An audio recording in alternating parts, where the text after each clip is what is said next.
Welcome to Thrones and Scones. It's your weekday morning podcast where we talk Game of Thrones over breakfast. The we is Tony, Hans, and Jeremy. I'm one of them. Here are the other two. You can figure them out for yourself. Today we're hitting Season 1, Episode 7, You Win or You Die. And Raspberry Filled. Good morning, boys. Welcome back again. Are you thoroughly sick of each other yet? No, not yet. We're family, so it just works. It's all good. Yeah, I've been sick of him for a long time. Yeah. Forever. Thanks for adopting me into your hated family, or your family of hatred. I appreciate it. All right, so today, You Win or You Die is the title of the episode. We get a lot of awesome moments in this, but again, so much happens, we miss so much just because we are nonsensical people. So we've hit up the wiki. Here's the little rundown for Season 1, Episode 7. Explaining that the future of the Lannisters is at stake, Tywin presses Jaime to be the man you were meant to be as they prepare for battle. Might not be that dramatic. Ned confronts Cersei about the secrets that killed Jon Arryn. Ooh. With the fate of the missing Benjen very much on his mind, Jon takes his Night's Watch vows, though not with the assignment he coveted. Lol. After Ser Jorah saves Daenerys from treachery, an enraged Drogo vows to lead the Dothraki where they've never gone before. And an injured Robert takes pains to ensure an orderly transition at King's Landing. This is hands down the episode with the most going on. I mean, not only are there so many crazy big plot points, but it's just like they hit you with haymaker after haymaker. This is a crazy one. Yeah, I agree. This thing was a little intense for me. Because, I mean, I do like that it opens with Tywin. So we've heard a lot about this Tywin Lannister. And now we finally get to see who he is. And he's pretty terrifying, to be honest. He's a badass. That is not who I would want as my dad. It's one of the, this show, and I pride them on this, with the exception of Sean Bean, in the first season at the very least, they don't do a whole lot of recognizable people. Right. Charles Dance, I didn't know him from anything in particular. I know that he has been around for a long, long time. He's in his element here. He is not only like you buy that he's smart and vicious and cunning, but like at the same time, absolutely ruthless. In the way that like Viserys wants to be, but he's got the foresight to see it through. And from the scene that we get with him at the beginning, which is, 2-3 minutes, he comes off every bit as intense as he was built up to be. Yeah, I was actually impressed with how much they portrayed his character in that short amount of time. Because even from that small scene, I feel like Jaime and Cersei should probably be even crazier than they are. Jaime is I always find a difficulty keeping up with Jaime because he kind of committed treason and then he kind of fled the capital and now he's not wearing his Kingsguard armor, but he's still in the Kingsguard. I don't know how any of this works. Yeah, and I think with Tywin, just the whole field dressing the cow as they're like having this conversation, and you can see Jaime's like, I mean, you can do that later if you don't mind. We can talk about this, and he's like, "That'll do, boy. That'll do." I know that you get characters confused a lot. Just so you know, that's what a deer looks like. That's a deer? Oh, it looks like a cow to me. Yeah, really? And I think that scene giant cow is legit. He is actually dressing that deer. Yeah, I mean that's intense. I watched the. I think this is the first time I've actually watched the After the Thrones little video at the end of the show, and they did say that they had to end up shooting that scene like 40 times or something, and the whole time they kept redoing the stag skin. He had to keep re-pulling out the guts and everything, and it was all real. So, and of course that's round 2 of the animal symbolism. Tywin cutting up a stag. Indeed. And then also commenting, right, because Jaime's like, I didn't realize you care so much about Tyrion, and he's like, look, if Lannister's at the end of this, of anyone's name, he's like, we will go to the end of the world. And I think that symbolism really plays a huge role in the future. So. It's so dope. It's very good. And I love that we finally start to get, and because we talked about it, Jeremy and I especially, earlier last week, about how Tyrion is really kind of supposed to be hated, and we don't get that vibe until Tywin is introduced. And now we get it not only from him, but from everybody who is around him. Like, he just kind of seeds this hatred, and it's cool. It's cool. It's really good. And then, the other thing with this scene that I thought was really interesting was, do you really think that Tywin sees Jaime's weakness as the love with his sister, with his twin?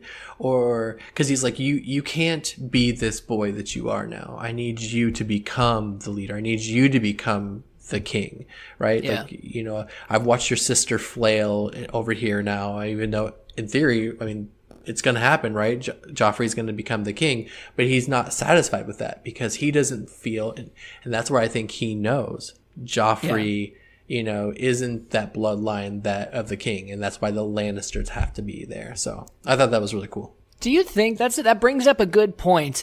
Do you think, looking ahead seasons at this point, that Tywin knows about Jaime and Cersei? Because when confronted by Cersei so long down the road, he acts befuddled and stuff, but you gotta think that he just doesn't want to know. Is he in the same place right now? Yeah, I think so. I think he suspects it. I mean, I think with someone who's been that involved in all the houses, has some of that knowledge and gets the power struggle there. And I'm sure he's seen like the glances and those things and the way they interact. I think we'll see how that plays out in the sense of loyalty in the next couple of episodes as well. So yeah, and he's so intelligent. I mean, Tyrion knows. Oh yeah. Yeah, I feel like there's no way he can't know. I think he's just in denial. Like he's got to be. I mean, if there's anything to be in denial about, I can relate. Yeah, twincest. Twincest is a little thing. It's a little hard for a father to swallow. It's crazy. So what did this you is all? Oh, go ahead. I was going to say, so what do you think of it at the wall? So John is now, he's going to take his oath. He's made his statement showing he's a leader.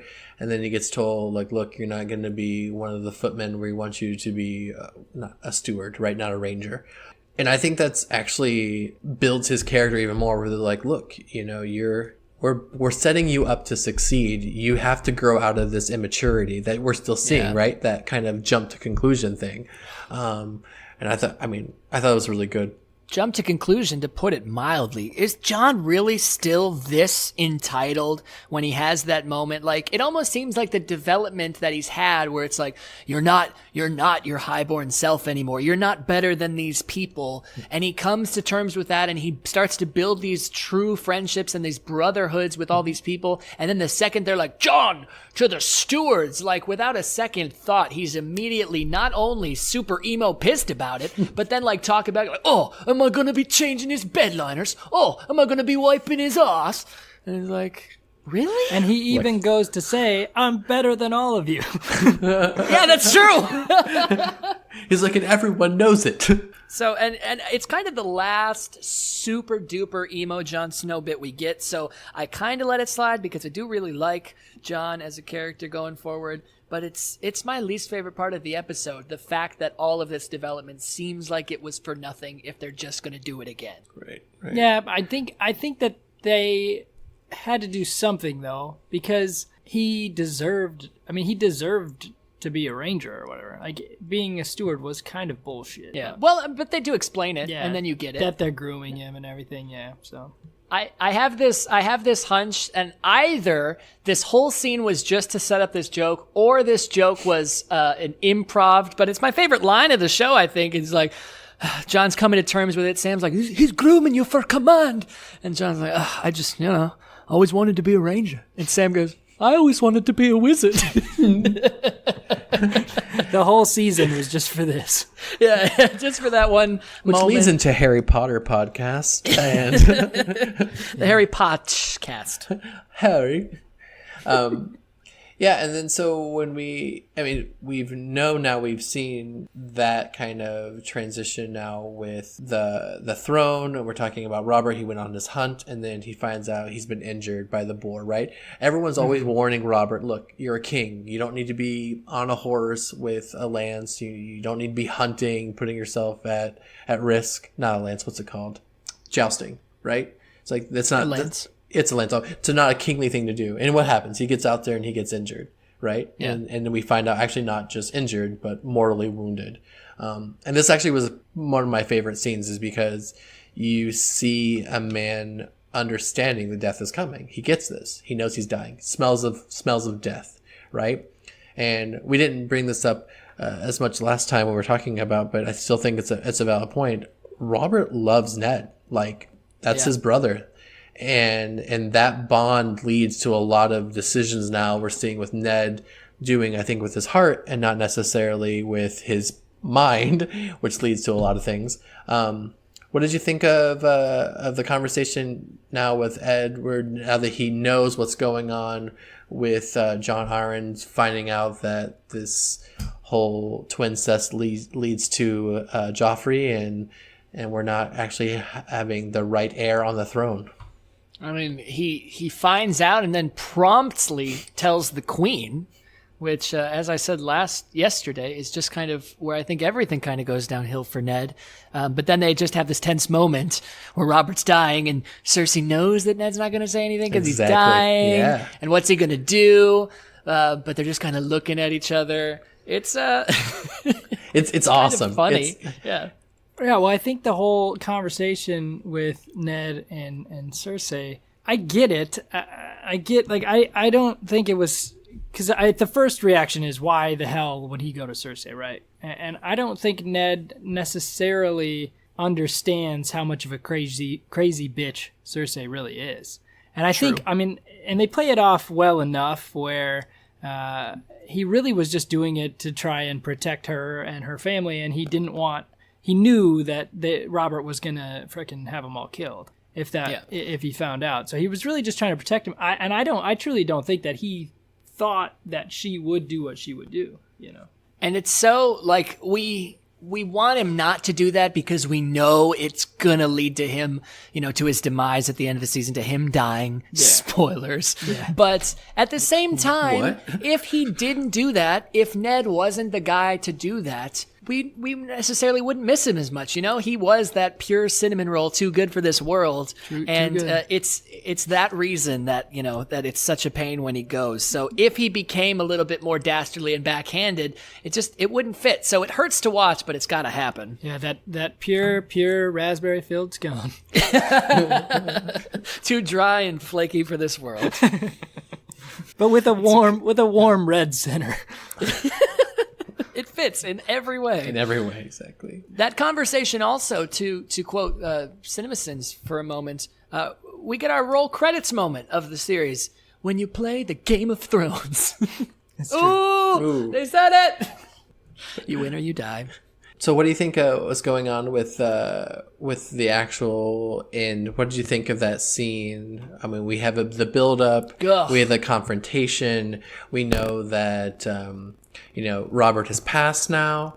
We have Ned coming up to hand deliver the last will and rights of the king, which is as, look, I'm the protector, and I'm going to kind of keep this together while we actually get the real heir, if you will, up. And he's had conversations. Multiple people have approached him saying, look, there's other ways of doing this besides, the right way. And he still sticks to his line.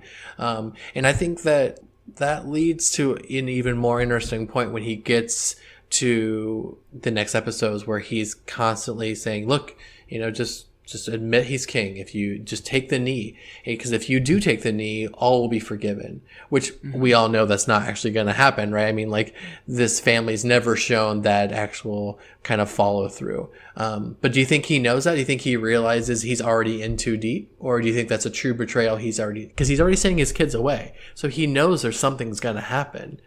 Or do you think he actually realizes he's walking into the trap he walks into?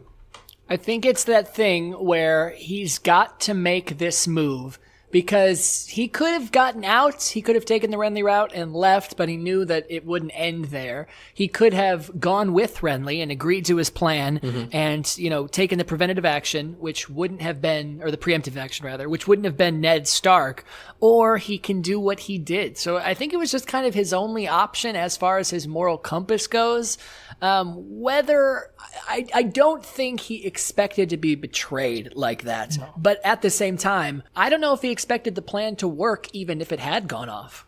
Yeah, I don't think he expected to be betrayed at all. He comes in and, he's got the seal, he's got the note. I think you can even tell by the way he goes about it that he knows that it's going to be questioned and he knows that, it's not going to be easy.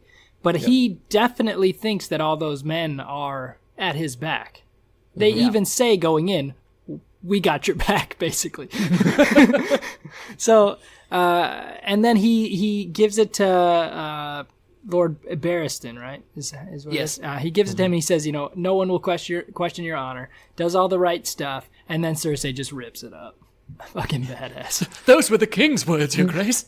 Yeah, I get where Barristan is at, but if he has such honor, why does he just sit there and let all that happen? I don't really get it. He doesn't say anything. He doesn't stand up. He doesn't even other than those are the king's words. He doesn't even really question it. So, well, as she said, you got a new king now. That's true. Yeah, but but that's the last will, right? That's what bothered me. And that same thing. That's what the problem I had is like those guards are for the throne, not for an actual individual. So the throne is given the command, and yet it's just like, oh, no big deal. Yeah, done. Over. Yeah. And then, obviously, the ends with Littlefinger holding the knife to Ned's throat, which may bother you, but I don't know. There's something about Littlefinger. We see some conversation earlier when he's in his brothel and he's commenting on how he fights battles is a little different, right? He realized from a very young age when he was in love with Catelyn that he can't win via arms, but he has to use his mind and he has to essentially backstab his way through it. Pretty much telling everyone, like, look, I'm going to get what I want and I'm going to do it my way. It's just bittersweet, obviously, but it's so well played out. So I really enjoyed that. Except that was one of the parts. Speaking of that scene, talking about just a giant exposition dump, like, they just the brothel scene where he's just basically just monologuing all this crap. I don't know what that happened in that scene. Could you explain that? Yeah, he's just monologuing all this crap over just the creepiest, weirdest scene. This random lesbian. It's not even lesbian, right? Because they're just whores. One female is playing the man, so they're. It's kind of lesbian. Whatever. I don't know. Whatever that scene is, just weird. Woman on woman. And then, the very end of it, he's talking. It's just so, and he walks up, good. Yeah, that was just, the whole thing was creepy. It's so creepy. As for the end with Littlefinger, and this will probably be the only episode I ever say this involving him, that's my favorite bit. I don't like Littlefinger when he's, it's not when he's complicated, it's when it doesn't make sense. Because I can't follow what his logic gets him. Here, I get it. I understand where he's going. I understand the favors this is going to grant him. I understand how he thinks this is going to get him closer to Catelyn, how it takes Ned out of the picture. I get his motives here. It's cunning, it's well played, and I hate him for it, but I was smiling a little bit at the end of the episode. Yeah. I do want to take it back, unless anyone else has anything to say about the end of the episode. Before we get there, one step back, I want to hear your thoughts on the king's death specifically, and what you think about Ned not telling him, and what you think. My other thing that I thought was kind of goofy about that is Joffrey seems like very distraught in that scene, and then the next scene he's just full blown like being a dick. We know Joffrey can't contain himself, so I think that is a real big issue. Like, he doesn't love his father. He's seen death before, I assume, so I mean, maybe he's just shook up about the situation. But I don't think that they've made Joffrey out to be, and I don't think they do in the future, to be anybody who would be able to act as he did in that scene. So either something has really got him teared up, or that's just an issue, like, in the script. I didn't buy it. I didn't either. I thought that was weird. I didn't really understand that. As for why he didn't tell him, I think that goes back to what good is it going to do, right? He's watching his brother die in front of him, essentially, right? He's watching him pass away, and he's like, "Look, you're already in enough pain. I've already protecting you by writing the heir instead of writing, Joffrey in there, and I'm going to continue to protect you because you don't need to witness me destroying your family." So that's why I think that leads to that as well. I think that's exactly it. Yeah. So here's the thing. I have a question for you guys. I want to pose this to you. All right? Would you, if you were allowed to play Westeros God for a day, in this episode, would you kill Daenerys Targaryen if it meant, like, allow her to die to the poison? If it meant killing Littlefinger before all this shit went down. So you lose Dany, but you potentially keep Ned, and you potentially remove Joffrey from power. Maybe. No, I don't think so. I mean, I think there's too many variables there. I think just even without Littlefinger there, Cersei at this point was going to get what she wanted. I don't think. I really don't think. I don't think losing Littlefinger would make a difference. If the question was, would you let Dany go to knowingly save Ned, then probably. Yeah. Mm-hmm. See, I think this actually is an interesting point of, do you think Ned would make a good king? Because I don't. Oh, hell no. I don't. And I think that's why I wouldn't kill Dany, is because because Ned has shown that his inability to separate himself from his decisions, right? Like, he has this moral compass, and if it's not along those things, he won't follow kind of through with it. And I think that's why, I would argue that's why he didn't step on the throne in the first place. Well, I think Renly says it best too, and even says whether this was intentional or not, kind of foreshadows that a bit, or brings that question to light about when you're starting to think that Ned may take the throne. That Renly says, like he says, well, do you even think soldiers make good kings now? And what we've learned, the only thing we've learned so far, really, the biggest thing we've learned about Ned is that he's a soldier through and through, right? Mm-hmm. Right. And I think that that was a good question to be raised. Yeah, Cersei calls him on it, says you're born to follow, not to lead. And she says it as a slap, but I think he just is like, yeah, no. And I'm going to complete my mission, right? That's literally what this is. This is completing a mission. He's like the one guy in the whole series who, for better or worse, knows his place. Yeah. Yeah. And and then just before we get off of it, there was a lot that happened. I know it got overshadowed by some major shit, but Daenerys almost got assassinated. Jorah, who basically facilitated the whole thing, ended up stopping it at the end. And then we get the first real moment of Khal Drogo being an awesome character that we want to like. He's not just this brute. He's not this rapist. He's not even this weird semi-consensual bedfellow. He is this badass screaming and dancing around a fire and like, oh, it's so good. I mean, he still is those things. I was going to say, he literally is all of those things, so I don't. But you add to his resume. Yeah, you add to it. Yeah, you push that stuff down the resume. You highlight the good stuff. Yeah. And also in that realm of things, over in Essos, we get our second penis of the series. It was a good long clip too. That was not just a flash. No. You got a couple good solid bounces in there as he's trotting along. Yeah. So how long do you think he lasts? How many miles? Wasn't that the comment that the one guy lasted like 9 miles being dragged? This guy's going down quick. He's already stumbling. Walking out of the gate, and he was stumbling. He was stumbling. Yeah. I think he's done. Filling our jugglies portion though, at least, which is really what's important. So, we appreciate that he died for something good. Yeah. It's funny too. Jenna just was watching this, and she just goes, "What was the point of that? Why did they have to show that, and why did they have to show it for so long?" Are you saying that it didn't just get her all flustered, hot, and bothered?